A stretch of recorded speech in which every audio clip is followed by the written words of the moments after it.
ఒకటి ఏమంటే 4 తీసుకోవాలి వాళ్ళకి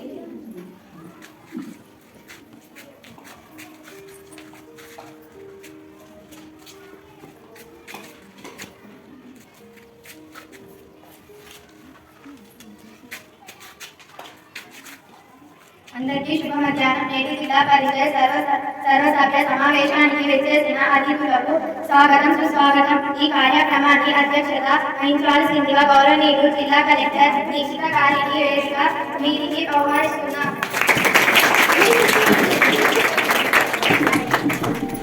జిల్లా పరిషత్ చైర్పర్సన్ ప్రశాంతి గారిని వేదిక మీదికి ఆహ్వానిస్తున్నాం.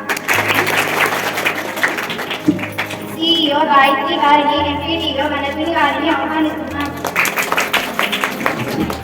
స్థానిక ఎమ్మెల్యే గారు, ఎంపీటీసీ మెంబర్లు, ప్రతిపక్ష సభ్యులు మీకు కేటాయించబడిన స్థానాలలో కూర్చోండి.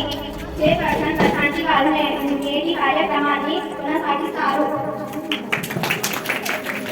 ప్రత్యేకత సమావేశానికి స్వాగతం సుస్వాగతం. ఇది మామూలు సభ్య సమావేశం కాకుండా మేడారం జాతర ఈ నెల 27 నుంచి 30 వరకు సాగుతున్న సందర్భంగా మనం ప్రత్యేకంగా ఏర్పాటు చేస్తున్న సమావేశం ఇది.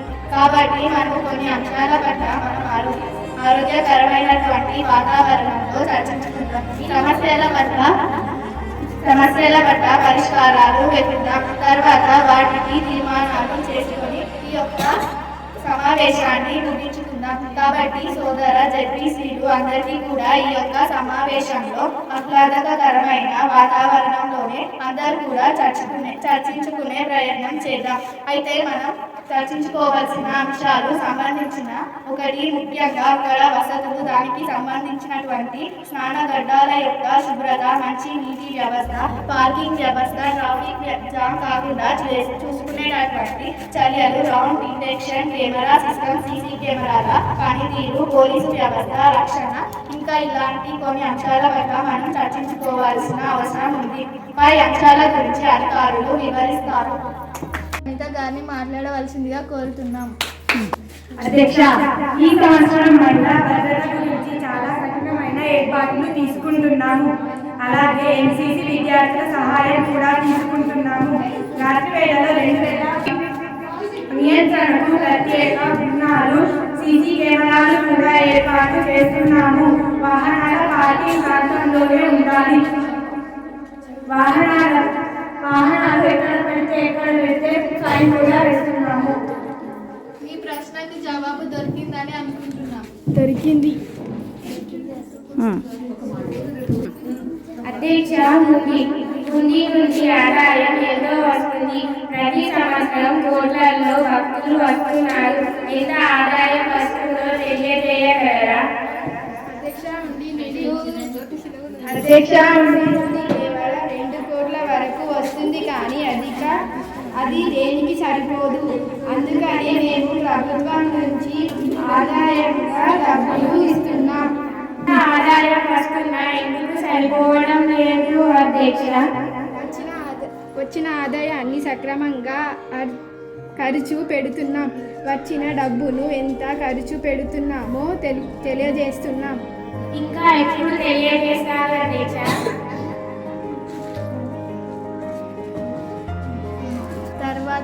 ఇప్పుడు మీరు కూర్చొని మేము తర్వాత తెలియజేస్తాం. తర్వాత అంటూ మళ్ళీ సమావేశమే జరపట్లేదు కదా అధ్యక్ష?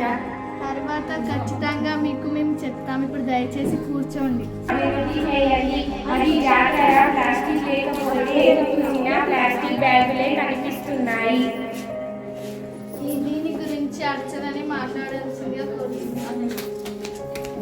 అధ్యక్ష, మేడారం అంటే ప్రాంతంలో ఉంది కాబట్టి చెట్లను నాశనం చేయకుండా జాగ్రత్తలు తీసుకుంటాం. వాతావరణం కాలుష్యం కాకుండా ప్లాస్టిక్ వినియోగం కల్పించాలి. కాబట్టి ప్లాస్టిక్ పేపర్లు వాడకుండా చేస్తాము.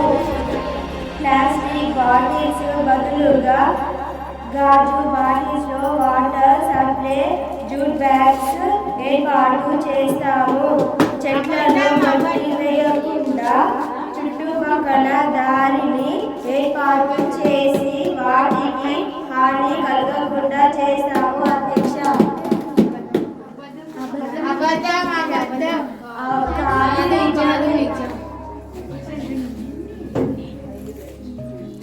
మీరు చూసి మాట్లాడడం కాదు. ఇప్పుడు మేము ప్రశ్న వేసినాం. నాకు ప్లాస్టిక్ లేకపోతే మేము ఎందుకు ప్రశ్నిస్తాం? ఇప్పుడు కాదు అధ్యక్ష, మీరు పోయి చూడండి మీరు ప్లాస్టిక్ ఎలా వాడుతున్నారు. పదండి వెళ్ళి చూద్దాం. ఒక్క దగ్గర కూడా ప్లాస్టిక్ లేదు, మేమంతా క్లీన్ చేసే ఉంచాము. షాప్ కీపర్స్ కొబ్బరికాయలు కొన్న అగరబత్తీలు కొన్న ప్లాస్టిక్ బ్యాగ్లోనే వేసి ఇస్తున్నారు కదా. ఈ విషయాన్ని గురించి తర్వాత చర్చిద్దాం. మీరు ముందు కూర్చోండి. అధ్యక్ష, పోయినసారి నాకు 2 గంటల సమయం పట్టింది. మరి ఈసారి ఎంత సమయం పడుతుంది? పోయినసారి లాగా ఈసారి కాకుండా జాతర ఎక్కువ ఏర్పాట్లు చేశాము. ఏ విధమైన కష్టము కలగకుండా అధికారులను నియమించాము. ఇప్పుడు జనాభా పెరిగింది. మరి ఇప్పుడు 8 గంటల సమయం పడుతుందా? కాదు అధ్యక్ష, పార్కింగ్ కొరకు ఇబ్బంది కలగకుండా చాలా జాగ్రత్తలు తీసుకున్నాం.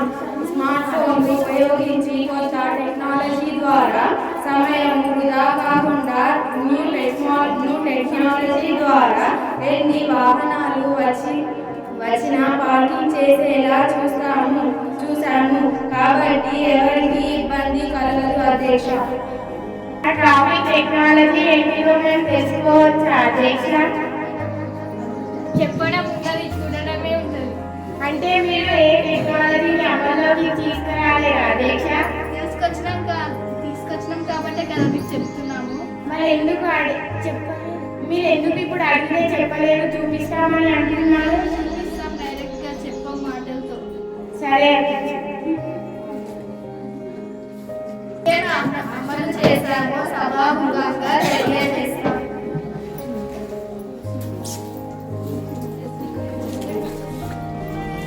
అధ్యక్ష, వచ్చిన భక్తులు చెత్త చెదారాన్ని చెత్త డబ్బాలో వేసేటట్లు చూస్తాం. పడిన చెత్తని వెంటనే శుభ్రం చేపిస్తాం. ప్రతిరోజు శుభ్రంగా ఉండేటట్లు చూస్తాం. అలాగే 100 చెత్త డబ్బాలు ఏర్పాటు చేస్తాము. త్రాగునీరు కాలుష్యం కాకుండా ఉన్నాయి అధ్యక్ష. చేసి చూపించడం లేదు మీరు. చేసి చూపిస్తున్నాం కదా.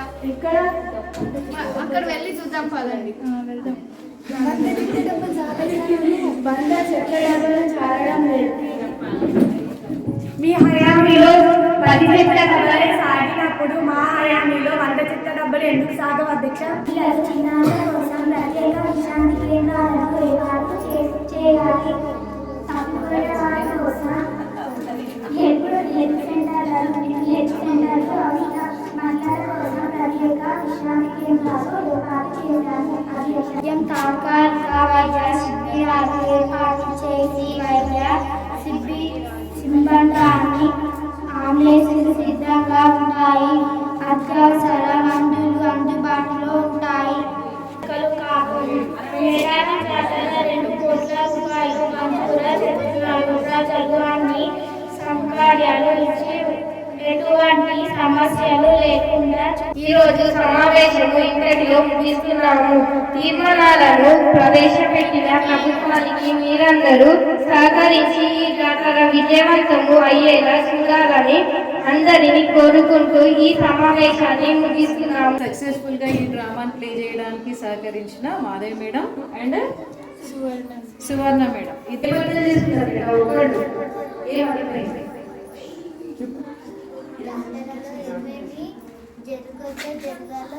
ఒక వ్యవస్థలో ఎంతమంది పనిచేస్తారో చూడండి. వీళ్ళు ఎవరు కూర్చున్న వాళ్ళు మీరు వాదోపవాదాలు జరిగిన తర్వాత ఏదైనా ఒక కార్యక్రమాన్ని నిర్వహించడానికి వెనుక వ్యవస్థ ఎంత పటిష్టంగా పనిచేస్తుంది. ఇదే కాదు, ఎలక్షన్స్ అయినా ఇంకా జాతరే కాదు, ఇంకేం చేయడం కూడా ప్రొద్దున నేను ఫైనాన్స్ మినిస్టర్ గురించి మాట్లాడుతున్నాం కదా, ఈవెన్ ఆ ఫైనాన్స్ ప్లానింగ్ చేయడానికి కూడా వెనుక ఎంతో చర్చ జరుగుతుంది. ఎంతో మంది చెత్త పక్కన పెట్టినారు అక్కడిక్కడ కూడా చెత్త ఏ పని చేసేవాళ్ళు ఆ పనిని సమర్థవంతంగా నిర్వహించారు. ఒక పనిని మనం ముట్టుకున్నాము అంటే ఆ పని సక్సెస్ అయ్యేంత వరకు ఏం చేయాలి? ఆ పనితోనే ఉండాలి. మేడారం జాతర ప్రోగ్రాం పిల్లలకు మేడారం జాతరలో పరిశుభ్రత ఏ విధంగా ఉంటుంది, ఏ ఏ శాఖల వాళ్ళు ఏ విధంగా వాళ్ళ యొక్క పనులను నిర్వర్తించారు, అదేవిధంగా రేపు అసెంబ్లీలోనే కానీ కేంద్రంలో కానీ సమావేశాలు ఏర్పాటు చేసినప్పుడు ఒక్కొక్క శాఖ వాళ్ళ యొక్క అభిప్రాయాలు తెలియజేస్తూ వాళ్ళ యొక్క సమస్యలను పరిష్కరించడానికి ఉపయోగపడతారని తర్వాత ఈ మేడారం జాతర పిల్లలకు తెలియడం జరిగిందన్నది.